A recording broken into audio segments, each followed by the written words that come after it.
আমাকে বহু মানুষ বলতেন, আচ্ছা আর একটা আলো হয় না? আলোটা বোধহয় মানুষের মনের ভেতর, মানে জীবনের ভেতর, মানে বলেন রক্তের সাথে মিশে আছে বোধহয় আলো ছবিটা। কষ্ট হতো বলতে যে জানি না আর আলো হবে কিনা, কারণ সত্যি কথা বলতে পরিচালকও তো আর নেই। ওরকম একজন মহান পরিচালক যার সঙ্গে আমি খুব লাকি যে আমি 3টে ছবি করতে পেরেছিলাম, আলো, চাঁদের বাড়ি এবং ভালোবাসার বাড়ি। আপনি নিজেও তো একজন এরকম অসামান্য নারী, যে আপনি এত গুণ, আপনি ছবি আঁকেন, নাচের দিকে আপনি এতটা এগিয়ে আছেন, তারপরও এই সব কিছু করার পর আপনি সময় বার করেন কি করে নিজের জন্য বা সিনেমার জন্য? তো আমি নিজে মানুষটা খুব বহুমুখী, আমার ভাল লাগে মাল্টিটাস্কিং করতে। আর্ট স্কুলে যেতাম, তার নাম ছিল চিত্রাংশু।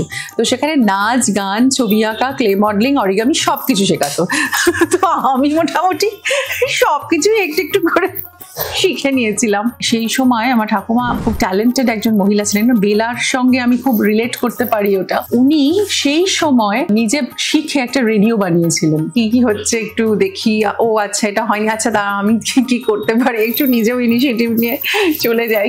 তো আমাকে আমার হাজবেন্ড বলেছে যে তুমি একটা কাজ করো, বাড়ির বাইরে একটা বোর্ড লাগাও, তার উপরে লিখে দাও মুশকিল আসাদ।